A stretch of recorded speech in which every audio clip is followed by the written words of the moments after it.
Hello guys, welcome to my YouTube channel time to study and art. इस वीडियो में हम BHDC 1 से 2 के सेकंड ब्लॉक का सेकंड यूनिट कवर कर रहे हैं और ये बुक का 8 यूनिट है जिसका नाम है तुलसीदास का काव्य। इस वीडियो में हम तुलसीदास का राम राज्य कैसा था इस टॉपिक पर डिस्कशन करेंगे। तो चलिए शुरू करते हैं। तुलसीदास जिस युग में पैदा हुए वे सामाजिक तथा राजनीतिक दृष्टि से अच्छा नहीं था। इस युग में मुस्लिम सत्ता थी, अकबर और जहांगीर का शासनकाल था। इसमें बहुत इजी लैंग्वेज में लिखा हुआ है तो मैं इसको ज़्यादा डिटेल में नहीं समझाऊंगी, ये आपको मेरे पढ़ने से भी समझ आ जाएगा। हिंदू स्त्रियों के साथ बहुत बुरा व्यवहार हो रहा था।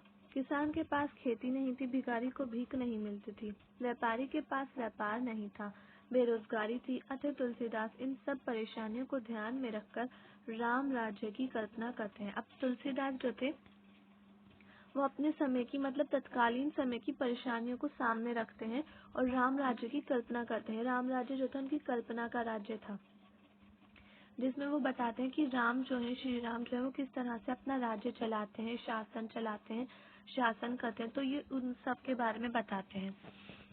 वे सामाजिक परिस्थितियों को सुधारने के लिए और राजनीति को बदलने के लिए राम राज्य की कल्पना करते हैं। अब वही है ये कि वो सामाजिक परिस्थितियों को सुधारने के लिए करते हैं राम राज्य की कल्पना, और जो राजनीति थी उसको बदलने के लिए। राजनीति बहुत ज़्यादा खराब हो रही थी उस समय की, भुखमरी थी बहुत ज़्यादा और अकाल पड़ रहे थे, महामारी फैल रही थी। तो ये सबको बदलने के लिए राम राज्य की कल्पना करते हैं और इसी कल्पना के आधार पर ये राम राज्य स्थापित करना चाहते हैं। अब ये अपनी राम राज्य इनकी कल्पना है और अपनी कल्पना के आधार पर ही इसको स्थापित करना चाहते हैं। ये राजाओं को ये प्रेरणा देते हैं कि तुम लोग राम राज्य, जिस तरीके का राम राज्य था उस तरीके का राज्य बनाओ, जिस तरीके से श्री राम ने अपने राज्य पर शासन किया था तुम लोग भी उसी तरह शासन करो। तो ये राम राज्य की कल्पना में और राम राज्य के बारे में बताता है। ये बहुत इम्पोर्टेंट भी है इसमें तुलसीदास के लिए। तुलसीदास वाले पार्ट में बहुत ज़्यादा इम्पोर्टेंट है। तुलसीदास के बारे में जब पूछा जाता है तो राम राज्य भी पूछा जाता है। अब इसकी एक एक विशेषता है, तुलसीदास के राम राज्य की विशेषता है, उसके बारे में हम एक एक करके देखेंगे। सबसे पहली विशेषता है राम राज्य और उसकी कल्पना का आधार। ये इनकी पहली विशेषता है। राम राज्य का शाब्दिक अर्थ है राम का राज्य, जिसका वर्णन रामचरितमानस में किया गया है। अब रामचरितमानस में राम के बारे में बताया गया है, बहुत महत्वपूर्ण और बड़ा ग्रंथ है रामचरितमानस, तो इसलिए राम राज्य के बारे में रामचरितमानस में बताया गया है। राम राज्य का अर्थ है कि एक राजा पूर्ण स्वतंत्र विचारों से राज्य पर शासन करे ताकि प्रजा भी स्वतंत्रता पूर्वक अपना जीवन जी सके और किसी प्रकार की बाधा, दुख, शोक न हो। मतलब राजा जो है वो स्वतंत्रता से अपने राज्य पर शासन करे और उसकी जो ताकि उसकी जो प्रजा है वो भी स्वतंत्र हो सके और जो प्रजा है वो किसी भी प्रकार की बाधा, किसी भी दुख या फिर शोक में ना हो, बल्कि खुश हो। राम राज्य की प्रजा के जीवन में किसी प्रकार का दुख न हो। तीनों लोगों के सुख राम राज्य में प्राप्त होते हैं। मतलब जो राम राज्य की प्रजा है उसके जीवन में किसी भी प्रकार का दुख नहीं होना चाहिए, बल्कि जो तीनों लोग हैं उनके सुख, शांति उसकी प्रजा को मिलने चाहिए। तीनों लोगों के सुख मिलने चाहिए और शांति मिलनी चाहिए। राम राज्य की कल्पना द्वारा ये तत्कालीन शासकों को प्रेरित करना चाहते थे। अब वही जो मैंने अभी बताया, तत्कालीन शासक, उस समय में मुगल शासन काल था, तो मुगल शासकों को ये प्रेरित करना चाहते थे तुलसीदास कि किस प्रकार अच्छा राज्य स्थापित किया जा सकता है। यहाँ राजगद्दी के लिए भाई भाई से लड़ रहा था, धोखाधड़ी बहुत बढ़ गई थी। ऐसे राम राज्य की कल्पना आदर्श रूप में आती है। अब ये तुलसीदास उस समय थे जिस समय शाहजहां थे। तो शाहजहां की जब शाहजहां की मृत्यु से पहले ही उनके जो बेटे थे औरंगजेब और उनके भाई वगैरह, ये सब लोग आपस में बहुत ज्यादा लड़ रहे थे और औरंगजेब ने अपने भाइयों को हरा दिया था और शाहजहां को भी गद्दी के लिए, राजगद्दी के लिए कैद कर दिया था कैद खाने में। तो ये कहते हैं कि ऐसा राज्य नहीं होना चाहिए जहाँ भाई भाई से ही लड़ रहा हो राजगद्दी पाने के लिए, बल्कि राम राज्य की तरह एक आदर्श राज्य होना चाहिए, आदर्श राज्य स्थापित करना चाहिए। राम राज्य में सत्ता के लिए कोई धोखाधड़ी नहीं है। चारों ओर सुख शांति है, सबके घरों में अन्न धन है, क्योंकि वहाँ सभी पात्र बहन भाई माँ पिता राजा आदर्शपूर्ण निभाए जाते हैं। मतलब वहाँ के जितने भी किरदार हैं, जितने भी पात्र हैं राम राज्य में, वो सब आदर्शपूर्ण, उनमें आदर्श देखने को मिलता है। ये आदर्शपूर्ण जीवन जीते हैं, मतलब आदर्शपूर्ण जीवन जीते हैं, आदर्श देखने को मिलता है उनमें। वो लोग सत्ता के लिए, राजगद्दी के लिए लड़ते नहीं है राम राज्य में। और सभी के घरों में सुख शांति है और अन्न धन है, मतलब अनाज है, धन है, सब खुश हैं अपने में ही। कोई किसी से जलता नहीं है, कोई किसी की हिरस नहीं करता है, किसी का बुरा नहीं चाहता है कोई राम राज्य में। ऐसा राज्य स्थापित करना चाहते हैं तुलसीदास। राजा सौंदर्यशील तथा मर्यादापूर्ण होना चाहिए।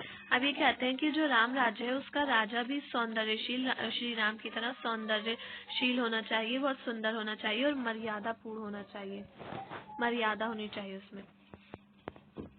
अब दूसरी विशेषता है राम राज्य की शासन व्यवस्था।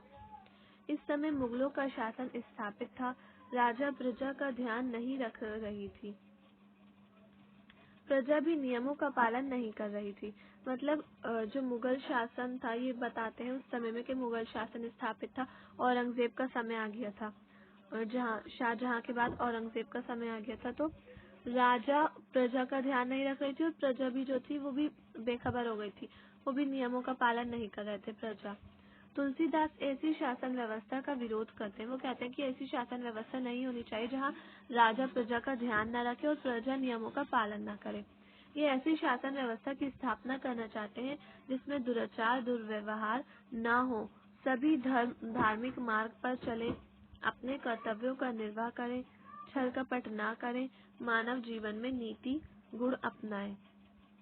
मतलब ये लोगों को अच्छी प्रेरणा देते हैं कि धार्मिक मार्ग पर चलो। ऐसा राज्य हो जहाँ पे राजा लोगों को धार्मिक मार्ग पर चलने की प्रेरणा दे और उनके कर्तव्यों को उनको कहे कि इतना मतलब स्ट्रिक्ट हो कि उनको कहे कि वो अपने कर्तव्यों का पालन करे प्रजा, और राजा भी उनका ध्यान प्रजा का अच्छे से रखे। और राजा ऐसा नियम बनाए कि जो प्रजा है वो छल कपट ना करे और मानव जीवन यानी कि मानवता पर बल दे, मानव जीवन में जो नीति के गुण है वो अपनाए लोग प्रजा। राजा धार्मिक नीतियों का पालन करे, तेजस्वी हो, सदाचारी हो, तभी राज्य व्यवस्था या शासन व्यवस्था अच्छे से चलेगी। मतलब ये कहते हैं कि राजा भी तेजस्वी होना चाहिए, सदाचारी होना चाहिए, तभी जो राज्य है उसकी शासन व्यवस्था अच्छे से चल पाएगी, अच्छे से राजा शासन कर पाएगा। राजा शक्ति, नीति और ऐश्वर्य संपन्न होना चाहिए। मतलब राजा के पास शक्ति होनी चाहिए, उसको ऐसी नीतियां बनानी चाहिए कि प्रजा उसके नियमों का पालन करे और अच्छे नियम बनाने चाहिए उसको।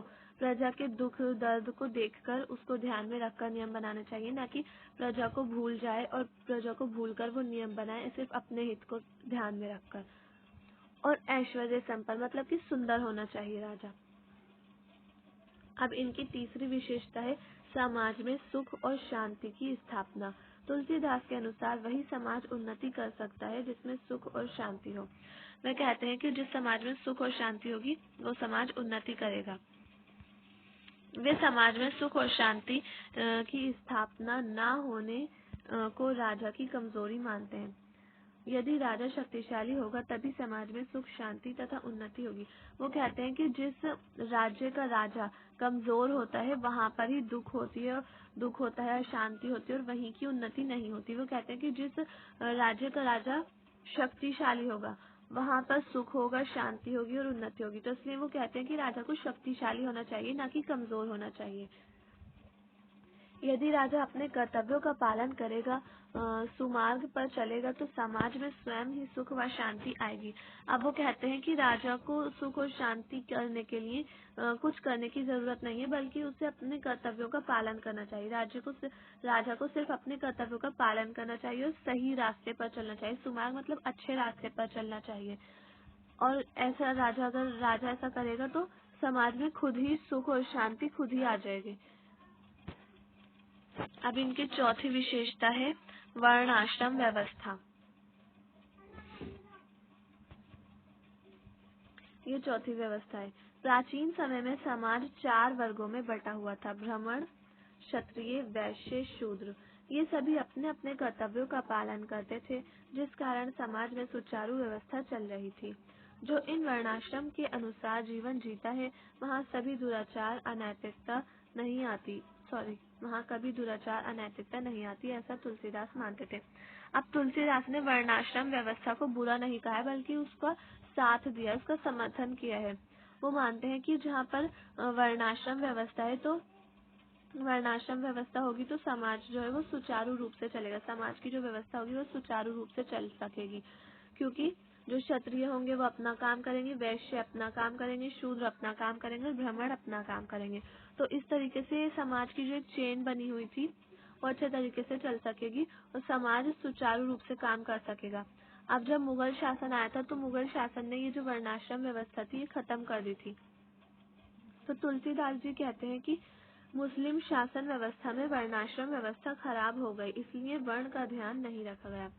वो कहते हैं कि मुस्लिम शासन व्यवस्था आने से वर्णाश्रम व्यवस्था जो है वो खराब हो गई है और किसी भी वर्ण का ध्यान अच्छे से नहीं रखा जा रहा है, उसका ध्यान नहीं रखा जा रहा है। जैसे ब्राह्मणों का काम था, जैसे पुराण वगैरह होते थे, लोगों को धार्मिक शिक्षा देते थे, ये ब्राह्मण करते थे। क्षत्रिय शासन करते थे, राजा वगैरह होते थे।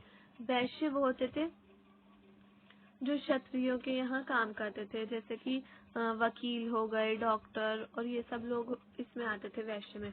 और शूद्र बहुत ज्यादा नीची जाति के लोग होते थे, जैसे कि मोची और सफाई करने वाले लोग, तो ये सब लोग शूद्र होते थे। तो ये कहते हैं कि कोई भी वर्ण अच्छे से काम नहीं कर रहा है मुस्लिम शासन के आने से।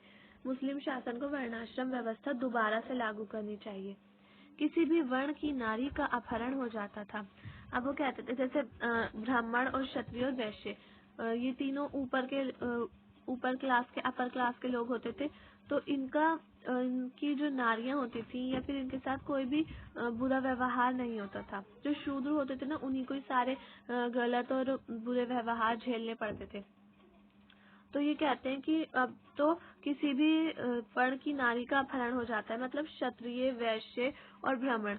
अब किसी को डर नहीं है मुस्लिम शासन के आने से कि इनका वैश्य का, ब्राह्मण का और ब्राह्मण, वैश्य और क्षत्रिय का डर नहीं है। ये लोग किसी भी मतलब ब्राह्मण, वैश्य, क्षत्रिय किसी भी वर्ण की जो नारियां होती हैं उसका अपहरण कर लेते हैं और उन लोगों को डर भी नहीं है कि अब किसी भी वर्ण की नारी का अपहरण होता है। खंडित वर्ण व्यवस्था को बचाने के लिए राजा द्वारा इस व्यवस्था को लागू करना। अब वो कहते हैं कि ये जो वर्ण व्यवस्था है इसका खंडन हो गया है, तो इसको दोबारा से हमें लागू करना चाहिए, दोबारा से बनाना चाहिए, और ये काम राजा ही कर सकता है। जो हमारा शासक है वही ये काम कर सकता है। पांचवी विशेषता है इसकी त्रिसंतोपों का विनाश। तो त्रिसंतोपों के विनाश में ये बताते हैं कि आध्यात्मिक, भौतिक और दैविक, ये त्रिसंतोप है। आध्यात्मिकता, भौतिकता और दैविक, ये तीन तरह के संतोप है, त्रिसंतोप। आध्यात्मिक यानी मानसिक पीड़ा, जो हमारे अंदर की पीड़ा होती है, हमारी मानसिक पीड़ा होती है, वो आध्यात्मिक संतोप में आती है। भौतिक या हिंसक संतोप में आते हैं प्राणी या प्राकृतिक आपत्ति, मतलब प्राणियों द्वारा दिए गए दुख या फिर प्रकृति द्वारा हुई कोई भी मुसीबत आ जाती है प्रकृति द्वारा, तो वो भौतिक में आ जाती है। फिर है दैविक। तो दैविक का मतलब होता है राक्षस, भूत, पिशाच आदि से होने वाले कष्ट। तो ये तीन प्रकार के जो संतोप हैं, इनका विनाश करना चाहते हैं तुलसीदास। कहते हैं कि ऐसा राम राज्य होना चाहिए जिसमें इन तीनों संतोपों का विनाश हो। इन्हें दैहिक, दैविक और भौतिक भी कहते हैं। मतलब ये जो आध्यात्मिक, भौतिक और दैविक हैं, तो इन्हें दैहिक, दैविक और भौतिक भी कहते हैं। ये जैसे उन्होंने अपने पद में कहा है, दैहिक, दैविक, भौतिक तापा, राम राज कहूँ नहीं ज्ञापा। अर्थात तुलसीदास जी कहते हैं कि राम राज्य में रहने वाले का दैविक, दैहिक और भौतिक ताप नहीं है। मतलब वो कहते हैं कि जो लोग राम राज्य में रहते हैं वो आध्यात्मिक, भौतिक, दैविक यानी कि दैहिक, दैविक और भौतिक, इन संतोपों से ये मुक्त है। इन पर ये तीन प्रकार के संतोप नहीं है। मतलब जो मानसिक पीड़ा है लोगों में वो भी नहीं होनी चाहिए। प्रकृति और प्राणी द्वारा जो आपत्तियां आती हैं, मुसीबतें आती हैं, वो भी नहीं होनी चाहिए। और राक्षस, भूत, पिशाच, इन लोगों से होने वाले कष्ट भी नहीं होने चाहिए लोगों के जीवन में। ऐसा राम राज्य होना चाहिए, ये कहते हैं। इन तीनों प्रकार के कष्ट राम राज्य में नहीं होते। राम राज्य त्रिसंतापों का विनाशकारी है। अब इसकी छठी विशेषता है मर्यादा का पालन। मर्यादा का पालन, राजा और प्रजा दोनों को अपनी मर्यादा का पालन करना चाहिए। ये कहते हैं कि जो राम राज्य है वहाँ पर राजा और प्रजा दोनों को अपनी जो मर्यादा है उसका पालन करना चाहिए। राम राज्य में राजा और प्रजा दोनों अपनी अपनी मर्यादाओं का पालन करते हैं। इसीलिए जो तत्कालीन समाज है, यहाँ के जो राजा है और प्रजा है, इनको भी अपनी मर्यादाओं का पालन करना चाहिए और राम राज्य बनाना चाहिए। मर्यादा के समाप्त होने पर समाज में बुराइयां बढ़ जाएंगी। ये कहते हैं कि जब मर्यादा ही नहीं होगी तो समाज में बुराइयां बढ़ जाएंगी। अगर राजा अपने नियमों को लागू नहीं करेगा और मर्यादापूर्ण राज नहीं करेगा, शासन नहीं करेगा, तो प्रजा आजाद हो जाएगी। चोर और ये सब चोरी वगैरह और जैसे कि उस समय समाज में बहुत बुरे बुरे काम होते थे तो वो सब बढ़ जाएंगे। अपहरण, चोरी, ये सब काम बढ़ जाएंगे और बुराइयां बढ़ जाएंगी जब राजा स्ट्रिक्ट तरीके से कानून नहीं बनाएगा। तो तुलसीदास के राज्य में सभी मर्यादा का पालन करते हैं, कोई भी कपटी या चतुर नहीं है।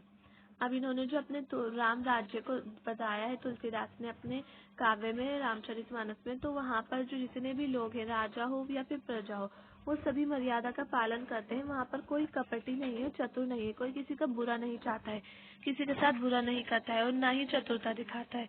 सब एक दूसरे का ध्यान रखते हैं और सब एक दूसरे मर्यादाओं का पालन करते हैं। अब इसकी 7वीं विशेषता है आदर्शवाद की स्थापना। तुलसीदास के अनुसार हर व्यक्ति में प्रेम भावना का होना आवश्यक है। अब वो कहते हैं कि सारे ही व्यक्तियों में प्रेम का होना आवश्यक है, सब में प्रेम होना चाहिए। जब हर व्यक्ति राष्ट्र से प्रेम करेगा तभी आदर्श राष्ट्र की स्थापना होगी। वो कहते हैं कि जो व्यक्ति हैं उनको अपने राष्ट्र से प्रेम करना चाहिए। अगर वो ऐसा नहीं करेंगे तो आदर्शवाद की स्थापना नहीं हो पाएगी। और अगर सभी व्यक्ति अपने राष्ट्र से, अपने देश से प्रेम करेंगे तो वहाँ पर आदर्शवाद की स्थापना होगी। हर व्यक्ति को आपसी लड़ाई झगड़े को समाप्त करना चाहिए।